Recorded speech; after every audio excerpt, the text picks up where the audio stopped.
নমস্কার, আমি তসমিনা। নমস্কার, আমি ইন্দ্রাণী। শুরু করছি বিয়ন্ড পলিটিক্স। খোদ জোট সঙ্গী নিশানায় এখন ইলেকশন কমিশন।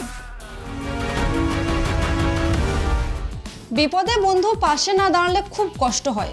এই রে, তোর আবার কি হলো? কোন বিপদে পড়েছিস? কে পাশে দাঁড়ায়নি? আমার সঙ্গে স্কুলের বন্ধুদের ঝগড়া হয়েছে। বুঝলাম, তাতে বিপদ কোথায়? বিপদ তো ওটাই, ঝগড়া হয়েছে আর ওরা আমাকে ভুল বুঝছে। আর ওরা যখন ভুল বুঝছে তখন তোর পাশে সেই বেস্ট ফ্রেন্ড সে দাঁড়ায়নি, তাই তো? একদমই তাই। কিন্তু তুমি কি করে বুঝলে? তোকে তো চিনি, তোর প্রবলেমগুলো আমি বুঝতে পারি। হ্যাঁ, পাশে দাঁড়ায়নি, উল্টে আমাকেই জ্ঞান দিচ্ছে, বলছে সব ভুল নাকি আমারই। আর তাতেই তোর আরো কষ্ট হয়েছে, তাই তো? হ্যাঁ, খুব কষ্ট হয়েছে। মোদিজিরও এখন খুব কষ্ট, জানিস? কেন? মোদিজির কষ্ট কেন? ওনার বেস্ট ফ্রেন্ডও কি ওনার পাশে দাঁড়ায়নি? না, দাঁড়ায়নি, উল্টে জ্ঞান দিয়েছে। কি হয়েছে বলো তো? কোনো খবর দেবে নাকি? বিজেপির শরিক টিডিপি, তেলেগু দেশম পার্টি, আর তার প্রেসিডেন্ট চন্দ্রবাবু নাইডু, যার সাংসদদের ছাড়া মোদিজির প্রধানমন্ত্রী হওয়া হতো না, তিনি এবার বিজেপিকে চাপে ফেলেছেন। কেন বলো তো, কি হয়েছে? বিহারে ইলেকশন কমিশন যে স্পেশাল ইন্টেন্সিভ রিভিশন করছে, জানিস তো? হ্যাঁ, জানি তো। বিরোধীরা অনেক প্রতিবাদও করছে তো। হ্যাঁ, তো এবার বিরোধীদের সুরে সুর মেলালো টিডিপিও। সে কি বলেছে টিডিপি? ইলেকশন কমিশনকে চিঠি দিয়েছে, বলেছে রিভিশনের নামে নাগরিকত্ব কেড়ে নেওয়া চলবে না। দেখে নে খবরটা। আন্ধ্রপ্রদেশের মুখ্যমন্ত্রী চন্দ্রবাবু নাইডুর দল তেলুগু দেশম পার্টি এবার সরাসরি প্রশ্ন তুলল নির্বাচন কমিশনের বিশেষ ভোটার তালিকা সংশোধন প্রক্রিয়া নিয়ে। টিডিপি এখন বিজেপি নেতৃত্বাধীন এনডিএ জোটের দ্বিতীয় বৃহত্তম শরিক। দলের পক্ষ থেকে 15 জুলাই প্রধান নির্বাচন কমিশনার জ্ঞানেশ কুমারকে একটি চিঠি পাঠানো হয়েছে। এই চিঠিতে তারা এসআইআর প্রক্রিয়ার উদ্দেশ্য ও নিয়ম নিয়ে স্পষ্টতা চেয়েছে। টিডিপির দাবি, ভোটার তালিকা সংশোধনের কাজ যেন শুধুই নাম সংশোধন ও নতুন ভোটার অন্তর্ভুক্তির জন্য হয়। এই কাজ যেন কোনোভাবে নাগরিকত্ব যাচাইয়ের প্রক্রিয়ার সঙ্গে জড়িত না হয়। চিঠিতে টিডিপি সংসদীয় দলের নেতা লাভু শ্রীকৃষ্ণ দেবারায়ালু সহ 6 জন সাংসদ সই করেছেন। তারা বেশ কিছু গুরুত্বপূর্ণ পয়েন্ট তুলে ধরেছেন। ভোটের 6 মাসের মধ্যে এই সংশোধন প্রক্রিয়া শুরু করা উচিত নয়। যেসব ভোটারের নাম আগের তালিকায় ছিল তাদের আবার প্রমাণ দিতে বলা উচিত নয়। সংশোধনের উদ্দেশ্য যেন নাগরিকত্ব যাচাই না হয়, এটা মাঠ পর্যায়ের কর্মীদের জানাতে হবে। পরিযায়ী শ্রমিকদের নাম যাতে তালিকায় থাকে তার জন্য বিশেষ ব্যবস্থা নিতে হবে। কারো নাম বাতিল করা হলে তাকে আগে জানাতে হবে এবং প্রতিকার পাওয়ার সুযোগ দিতে হবে। বিহারে এখন এই এসআইআর প্রক্রিয়া চলছে। সেখানে আগামী বছর বিধানসভা নির্বাচন।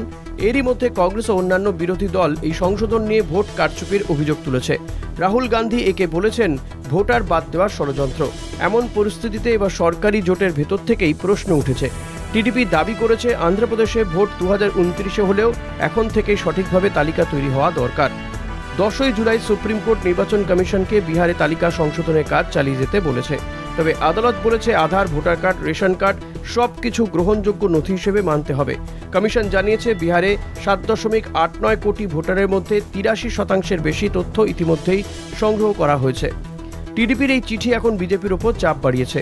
ভোটার তালিকা সংশোধনের মতো গুরুত্বপূর্ণ প্রক্রিয়াকে নিরপেক্ষ, স্বচ্ছ ও সঠিকভাবে চালানো দরকার, এই বার্তাই স্পষ্টভাবে দিয়েছে টিডিপি।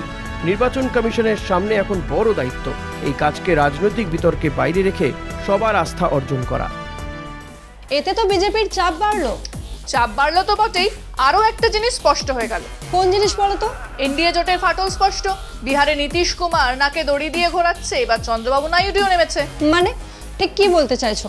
মোদিজি যে দুজনের ভরসায় তৃতীয়বার ক্ষমতায় এলেন সেই দুজনের সঙ্গে সম্পর্ক টলমল। টিডিপি আর কি বলছে?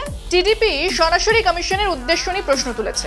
পরিযায়ী শ্রমিকদের ভোটার তালিকা থেকে বাদ যাওয়া নিয়ে উদ্বেগ প্রকাশ করেছে। এ তো বিরোধীদের প্রশ্নই। সেটাই তো, কার্যত বিরোধীদের সব অভিযোগকে সমর্থন করেছে টিডিপি। সেটা কিভাবে? টিডিপি যে পরামর্শ দিয়েছে ইলেকশন কমিশনকে, সেই পরামর্শগুলোর সবই বিরোধীদের আশঙ্কাকেই মান্যতা দিচ্ছে। তুমি আমাকে একটু খুলে বলো, আমি কিছুই বুঝতে পারছি না। তুই এই খবরটা দেখে নে, নিজেই বুঝে যাবি। বিহারে আসন্ন নির্বাচনের আগে নির্বাচন কমিশন শুরু করেছে ভোটার তালিকা সংশোধনের বিশেষ অভিযান, স্পেশাল ইন্টেন্সিভ রিভিশন ওরফে এসআইআর। এই প্রক্রিয়া নিয়ে ইতিমধ্যে উঠেছে নানা প্রশ্ন।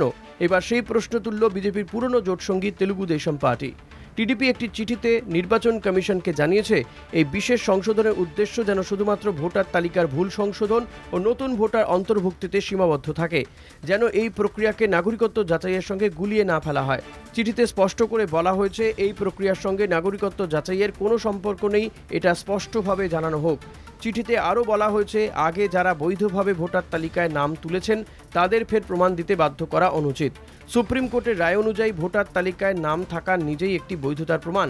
কোনো অভিযোগ থাকলে প্রমাণের দায়িত্ব নির্বাচন আধিকারিকের। টিডিপি বর্তমানে এনডিএর দ্বিতীয় বৃহত্তম শরিক।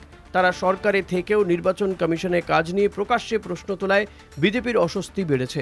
কারণ বিহারে এই প্রক্রিয়াকে নিয়ে ইতিমধ্যে বিরোধীরা বিজেপির ওপর আঙুল তুলেছে যে এটি এনআরসির মতো নাগরিকত্ব যাচাইয়ের চেষ্টা। এই পরিস্থিতিতে টিডিপির এই অবস্থান স্পষ্ট করছে এনডিএর ভেতরেই ঐক্য নেই। এতে বিরোধীদের হাত শক্ত হচ্ছে এবং বিজেপির ওপর চাপ বাড়ছে। চিঠিতে আরও বলা হয়েছে, এই সংশোধন প্রক্রিয়া যেন ভোটের 6 মাস আগে না হয়, কারণ এতে বহু মানুষ, বিশেষত পরিযায়ী শ্রমিক ও গরিব পরিবার বাদ পড়ে যেতে পারেন। টিডিপি আরও বলেছে, অন্ধ্রপ্রদেশের মতো রাজ্যে বহু মানুষ মরশুমি কাজের জন্য বাড়ি ছাড়েন। তাই mobile block level officer BLO নিয়োগ করে তাদের ভোটার তালিকায় রাখার ব্যবস্থা করা উচিত। চিঠিতে আরও কিছু গুরুত্বপূর্ণ পরামর্শ দেওয়া হয়েছে। ভোটার তালিকা যাচাইয়ে আধার ও বায়োমেট্রিক ব্যবহার করা হোক। রাজনৈতিক দলগুলোর বুথ লেভেল এজেন্টদের সম্পূর্ণ অংশগ্রহণ নিশ্চিত করা হোক। ভোটার বাদ দেওয়ার ক্ষেত্রে পর্যাপ্ত কারণ ও নোটিশ দিতে হবে। বাস্তবসম্মত ঠিকানা জমা দিয়ে পরিযায়ী শ্রমিকরা যেন ভোটার তালিকায় নাম রাখতে পারেন। ভোটার তালিকায় অনিয়ম খুঁজে বার করতে কৃত্রিম বুদ্ধিমত্তার ব্যবহার হোক। কার্যত বিরোধীদের কমিশনের বিরুদ্ধে যা যা অভিযোগ ছিল তাতেই শিলমোহর দিল টিডিপি। টিডিপির এই অবস্থান বিজেপির জন্য স্পষ্ট বার্তা। তাদের শরিকরাও ভোটার তালিকা সংশোধনের নামে নাগরিকত্ব যাচাইয়ের বিরোধী, আর এটাই এখন বিজেপির জন্য রাজনৈতিক চাপে পরিণত হচ্ছে। সত্যি, বন্ধু যদি বন্ধুর পাশে না দাঁড়ায় তাহলে কি হবে? তোর মতো দুঃখ পাবে। তাই তো বললাম, মোদিজিও দুঃখে আছেন। কিন্তু ইলেকশন কমিশন তো স্বাধীন সংস্থা, মোদিজি কেন দুঃখ পাবেন? বিরোধীরা তা মানে না। নিন্দুকেরা বলে ইলেকশন কমিশন বিজেপির এজেন্সি। কেন? তা কি করে হয়? কারণ মোদিজি তো আইন পাল্টে দিয়েছেন। আগে নির্বাচন কমিশনার নিয়োগ করতেন যারা, তাদের মধ্যে সুপ্রিম কোর্টের প্রধান বিচারপতি ছিলেন। মোদিজি আইন করে প্রধান বিচারপতিকে সরিয়ে অমিত শাহকে নিয়ে এলেন। তার মানে কি? মানে যে 3 জনের কমিটি ইলেকশন কমিশনার নিয়োগ করবে, সেই 3 জন হলেন মোদিজি, অমিত শাহ আর বিরোধী দলনেতা রাহুল গান্ধী। এতে তো বিজেপির পাল্লাই ভারী। রাহুল গান্ধী তো সেটাই বলেছিলেন, এই আইনকে হাস্যকর বলেছিলেন। তার মানে মোদিজির পছন্দের লোক বসানোতে কোনো বাধা নেই, তাই তো? হ্যাঁ, একদমই তাই। আর সে কারণে ইলেকশন কমিশন আদৌ স্বাধীন কিনা সে নিয়ে প্রশ্ন তো উঠবেই। এবার বুঝেছি কেন টিডিপি SIR এর বিরোধিতা করায় মোদিজি কষ্ট পাবেন। তুমি পেয়েছো, চলো এবার শেষ করো। হ্যাঁ, তাই ভালো। তাই বিয়ন্ড পলিটিক্স আজকের মতো এই পর্যন্তই। দেখতে থাকুন কলকাতা টিভি, রাত দিন 7 দিন।